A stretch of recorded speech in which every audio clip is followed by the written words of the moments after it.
Pendant 7 ans, un enfant a vécu sous un faux nom, à quelques kilomètres à peine de ses parents au début, qui n'ont jamais cessé de le chercher. Et un jour plus vieux, il a commencé à saboter en secret les enlèvements que son propre ravisseur lui ordonnait de commettre, pour sauver les enfants qu'il ne rencontrerait jamais.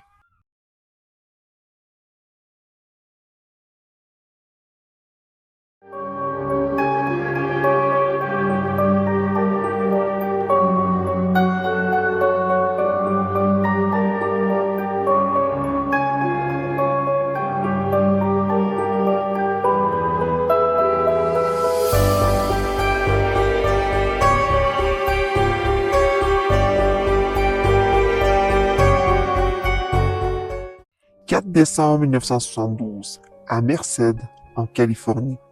C'est un lundi après-midi, il fait gris et froid, comme souvent dans la vallée centrale de Californie en hiver. Les vergers de pêcher sont endormis, les rues du quartier résidentiel sont tranquilles. Un petit garçon de peine 7 ans rentre de l'école à pied. Il s'appelle Steven Gregory Steiner, il porte son sac d'école, il marche sur le trottoir le long de la Highway 140.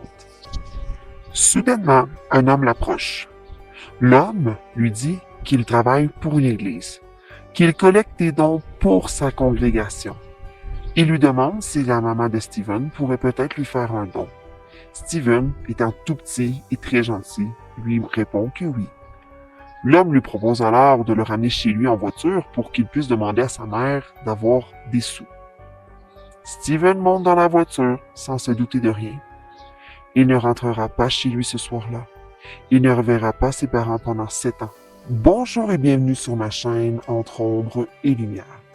Aujourd'hui, j'ai décidé de commencer une série de 3 parties sur une histoire qui est assez complexe, que j'ai trouvée très déchirante, sur un enfant ordinaire d'une ville ordinaire de la Californie qui va traverser 7 ans d'horreur et, en parallèle, une partie de sa famille qui portera 2 tragédies bien différentes l'une de l'autre. Partie 1. Merced, Californie, une famille ordinaire.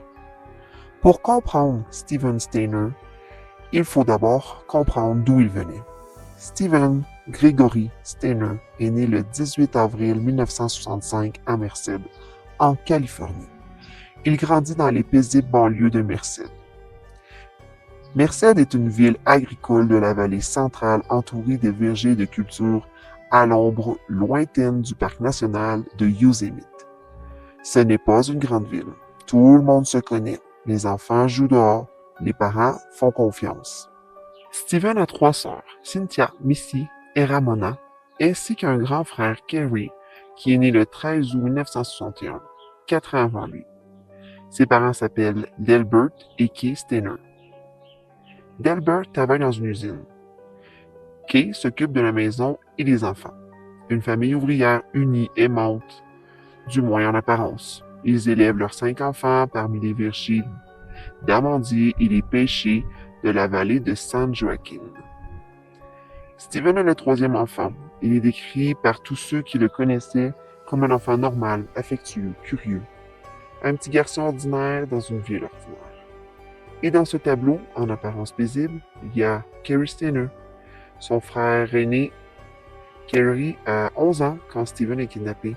C'est déjà un enfant fragile, diagnostiqué dès l'âge de 3 ans avec une trichotillomanie, une compulsion obsessionnelle à s'arracher les cheveux, ce qui lui cause des ondes chauves et lui vaut d'être harcelé à l'école. Il est décrit comme un solitaire tranquille, un dessinateur de talent qui fait des caricatures pour le journal de son école. Carrie est déjà un enfant blessé avant même que le drame de décembre 1972 ne frappe la famille. Retenez bien son nom. Sa propre histoire va faire l'objet de la 3e vidéo. Kenneth Eugene Parnell. Lui, il est né le 26 septembre 1931 au Texas.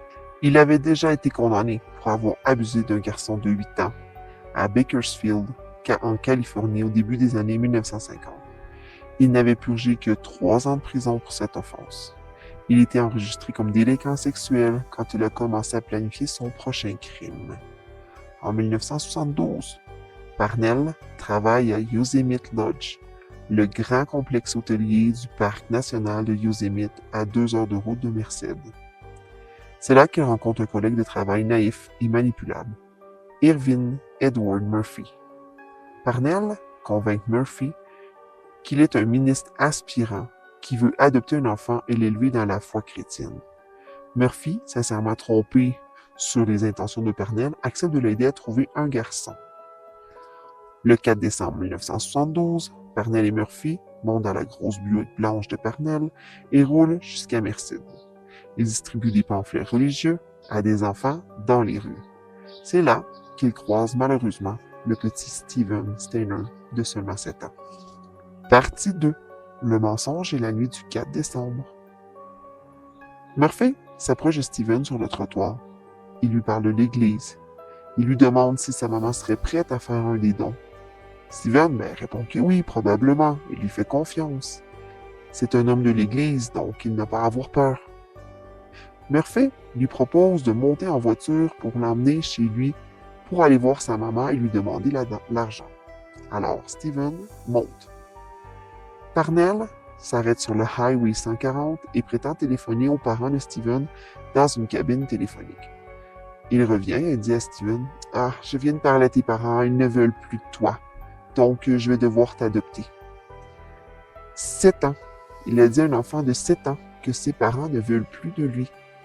Parnell lui dit que ses parents n'en pouvaient plus s'occuper de lui.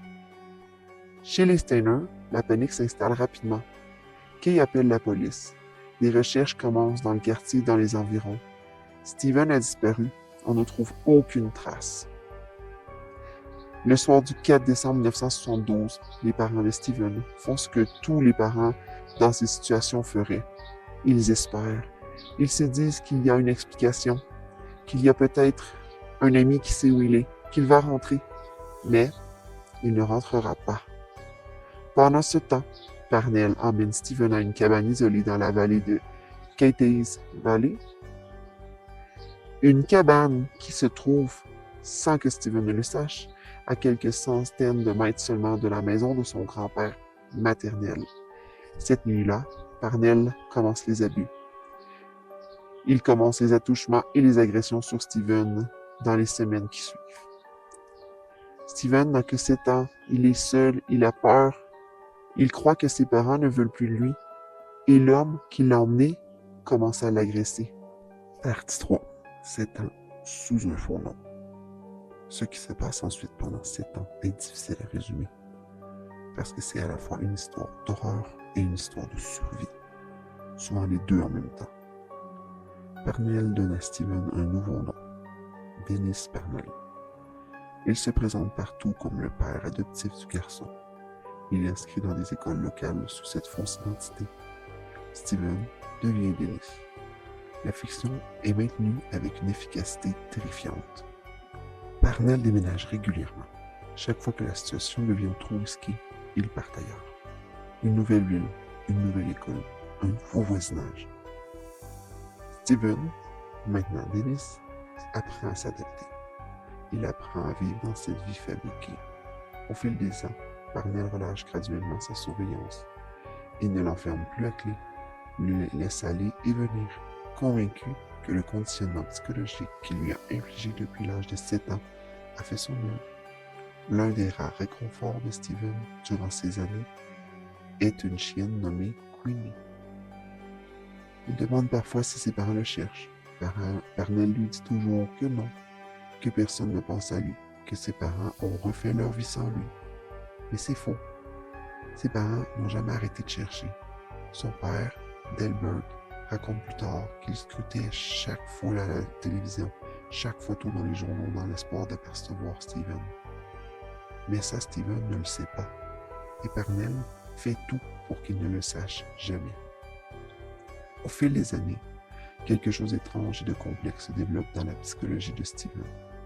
La relation entre un enfant et son ravisseur-agresseur n'est plus simple. Ce n'est pas de l'amour, mais ce n'est pas non plus de la haine pure. C'est quelque chose de plus trouble, de plus douloureux. Parnell est le seul adulte de référence dans la vie de Steven depuis des années. Steven grandira avec ce nœud psychologique impossible à démêler. Ce que l'on sait avec certitude, c'est que Steven devenait adolescent, commençait à apprendre la vérité. Il voit les émissions de télévision sur les enfants disparus. Il voit son visage dans les journaux. Et il commence à réaliser que ses parents le cherchent, que Pernell lui a menti. Et pendant ce temps, il protège d'autres enfants, sans que Pernell ne s'en doute lorsqu'il essaie de les kidnapper aussi. Partie 4. Les tentatives secrètes. C'est un aspect un peu moins connu de l'histoire de Steven, qui dit beaucoup sur qui il était. À plusieurs reprises, quand Pernell commence à planifier l'enlèvement d'un garçon, parce que Steven grandit, parce que sa puberté rend Pernell vraiment moins intéressé, Steven sabote discrètement les tentatives. Il fait semblant d'être maladroit. Il fait en sorte que les approches d'enfants échouent. Il protège les inconnus sans que Pernell ne comprenne ce qui se passe. Pernell pense que Steven est juste malchanceux ou incompétent. En réalité, l'adolescent, lui-même victime, toujours prisonnier, avait décidé qu'aucun autre enfant ne subirait ce qu'il avait subi. Plusieurs tentatives échouent ainsi. Pernell s'impatiente et finit par juger Steven inapte à l'aider. Partie 5. Le complice, Sean Pullman. Jugeant Steven incompétent, Pernell cherche quelqu'un d'autre pour l'aider à trouver et attraper un nouveau garçon. Il se tourne vers un adolescent de 14 ans de la région, un ami de Steven nommé Sean Pullman, parfois identifié sous son nom complet, Randall Sean Pullman. Pernell l'approche avec quelque chose de simple et de sordide, de l'argent, de l'alcool, de la marijuana. En échange, il veut que Pullman l'aide à attraper un enfant. Pullman accepte. C'est un détail qui dérange, et avec raison, contrairement à Ervin Murphy en 1972, sincèrement convaincu d'aider un homme d'église, Pullman est un adolescent. Malheureusement, c'est le jeune Timothy White, de 5 ans, qui vivait en Ukiah, en Californie, qui était en maternelle, qui sera la cible. Le 14 février 1980, le jour de la Saint-Valentin, Timothy quitte l'école à pied avec une camarade de classe en fin de matinée. Il se sépare d'elle pour continuer seul jusqu'à sa gardienne à quelques rues de là. C'est là que Sean Pullman l'aborde. Il feint un problème avec un pneu de la voiture de Pernell et tente d'attirer Timothy pour qu'il l'aide. Timothy se méfie et essaie de courir. Pullman l'attrape et le jette dans la voiture où Pernell attend au volant. L'enfant panique. Pullman lui donne du jus et du somnifère pour le calmer. Timothy n'a pas suivi avec consentement. Il avait peur, il voulait se sauver. Timothy est emmené à la cabane isolée où vit Pernell. La même chose que Steven, l'endroit où il vit depuis des années. Le lendemain, Pernell paie Pullman comme promis en argent marijuana, puis le menace. S'il parle un jour de ce qu'il s'est passé, lui et sa famille subiront les conséquences. Pullman ne reverra Timothy que 24 ans plus tard, au tribunal, lors d'un tout autre procès de Pernell. Les deux hommes, devenus adultes, se croiseront dans le corridor du palais de justice. Pullman, devenu charpentier et père de famille, s'excusera. Timothy lui répondra simplement que ça va, qu'il a eu une bonne épouse. Ils se serrent dans leurs bras. Partie 6. La nuit de l'évasion. Timothy est terrorisé dans la cabane. Il pleure. Il veut rentrer chez lui. Pernell lui dit la même chose qu'il a dit à Steven 7 ans plus tôt, que ses parents ne veulent plus de lui, qu'il a été donné à Pernell. Et Steven le regarde. Steven a 14 ans. Il regarde ce petit garçon de 5 ans en larmes qui répète les mêmes mots que lui-même a entendus à 7 ans dans cette même cabane. Et quelque chose se brise en lui, ou peut-être se répare. Il dira plus tard dans les interviews qui suivront: « Je ne pouvais pas voir Timothy souffrir, je ne pouvais pas laisser ça faire. C'était mon moment. Soit je le faisais, soit je le ferais jamais. » Pendant les 2 semaines environ de la captivité de Timothy, Steven ne le laisse jamais seul avec Pernell. On ne sait pas s'il y a eu des agressions, mais on suppose que non, étant donné que Steven était toujours auprès de lui. Le 1er mars 1980, Parnell est parti travailler. Il est veilleur de nuit au Palace Hotel d'Ukiah. La cabane est silencieuse. Cette nuit-là, Steven prend sa décision. Il prend Timothy par la main dans l'obscurité de la cabane isolée de Mendocino County et ils partent. Ils marchent jusqu'à trouver une route. Un camionneur qui passe les prend en stop et les amène jusqu'à Ukiah. Steven avait d'abord prévu de ramener Timothy directement chez sa gardienne, mais une fois sur place. Étant très jeune, Timothy ne peut pas identifier la rue ni même la maison et il ne sait pas où aller. Donc Steven prend la décision logique, la seule possible. Il trouve l'adresse du commissariat de police d'Ukiah. Il apparaît au poste de police avec Timothy White. Au départ, il ne veut pas rentrer. Il a peur, il veut juste laisser Timothy se rendre pour qu'il puisse retrouver sa famille. Mais Timothy est effrayé. Il s'approche d'abord de la porte, puis recule et court se réfugier derrière Steven. Il le connaît depuis peu, mais c'est quand même sa personne ressource. Les policiers qui observaient la scène interviennent et empêchent les deux garçons de repartir. Et là, face aux policiers, Steven dit quelque chose d'une simplicité bouleversante, une phrase qui deviendra le titre du film, qui sera fait sur sa vie 9 ans plus tard. Je connais mon nom. Je pense que mon nom de famille est Stener. Il devait se rappeler de lui-même et de son propre nom d'il y a 7 ans. Après 7 ans à s'être appelé Dennis, après 7 ans à être quelqu'un d'autre, il devait reconstituer son identité à voix haute devant des policiers qui le regardaient. Je connais mon prénom, je pense que mon nom de famille est Stener. Cette phrase va marquer.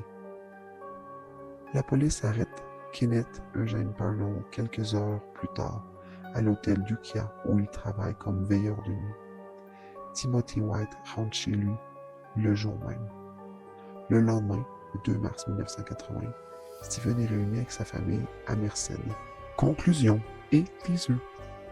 7 ans après ce lundi de décembre 1972, Steven Stener rentre chez lui enfin. L'Amérique entière va suivre son histoire, la célébrer, en faire un héros national. Mais rentrer à la maison après 7 ans, ce n'est pas simple. Et ce que Steven va vivre dans les 9 années qui lui restent est aussi difficile à sa façon que la captivité elle-même. Dans la prochaine vidéo, le retour de Steven, sa lutte pour se réadapter son mariage avec Judy, le film qui racontera son histoire à 40 millions d'Américains, et la nuit où tout s'arrêtera trop tôt. Donc je vous suggère fortement de vous abonner à ma chaîne, de liker les vidéos, comme ça vous ne manquerez rien et lorsque la vidéo va sortir, vous serez les premiers à être au courant. Et c'est surtout que ça encourage vraiment mon travail, je travaille très fort pour cette chaîne et c'est très apprécié lorsque vous likez mes vidéos, laissez un commentaire ou vous vous abonnez. Donc sur ce, je vous laisse en vous disant, entre ombre et lumière, la vérité ne dort jamais. Bye bye.